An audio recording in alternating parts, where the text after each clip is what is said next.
To COSATU'S Irvin and Louw from the Free Market Foundation. Mr. Jim, your union, NUMSA, is asking for a double-digit wage increase as an opener. Other COSATU affiliates seem to be doing the same. It looks like it's a trend. A lot of people are saying you guys are being irresponsible. One of the things that people must wake up and appreciate is that capital makes profit during boom. Capital makes profit during bust, like we have a global crisis today. But when capital makes money, when the economy is good, and we've signed a 3-year agreement, it does not come back. We've not seen this capitalist who come back to unions and said, you have tied yourselves in 3-year agreements, and we've made a lot of money. We are now available for economic redistribution. They keep us on what we have signed on.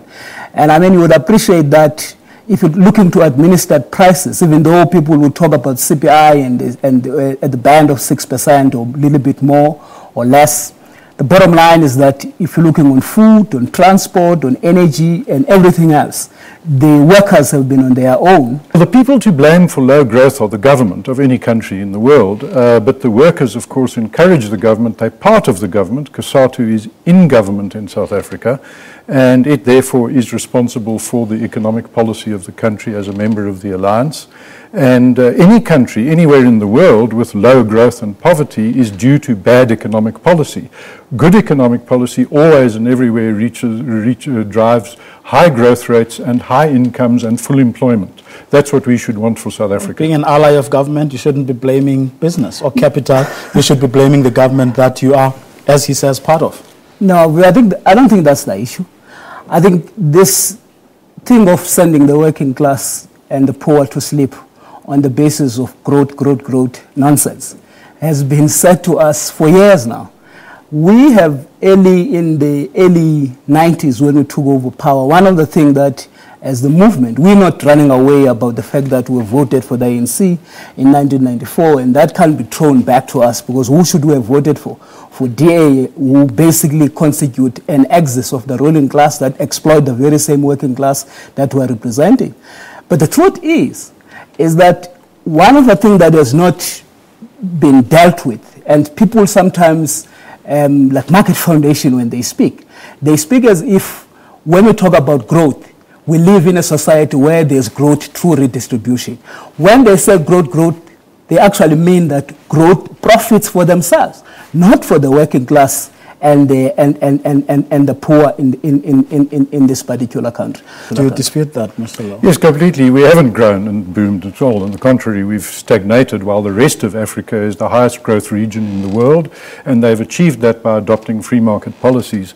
The poor of the world know that. The poor of the world always migrate in one direction, from economies that are more controlled to economies that are more free, and in economies that are more free, there's full employment. Now, let's understand, in South Africa, since the cost of employing people and the difficulty and danger of employing people has gone up, the number of people employed has collapsed, and those are the people we should worry about. So in the mining sector, 1.5 million people used to have a job, just over 500,000 now have a job.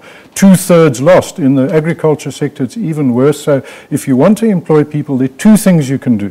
One is find ways to make employing them easy and affordable, and the other one is have a lot of wealth, a rich country. And the fact is that in the richer countries, the poor earn more. Is it difficult to employ people in South Africa? It's extremely difficult, and that's why people can't get jobs. What's making it difficult? Because of the cost of employing them, all the levies, the wages, the employment laws. You can't dismiss people. You're asking for too much. No.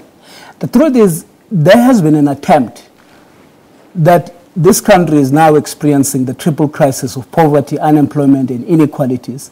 And suddenly the Market Foundation, DA, and the National Planning Commission, one of the things that they have turned around to launch an offensive against organized labor, and we're not surprised, that's a neoliberal stance, that basically there's been an agenda to basically present the past gains of workers, some that were secured during the dark days of apartheid, as the gains that are responsible for this triple crisis and the high levels of unemployment. We beg to differ.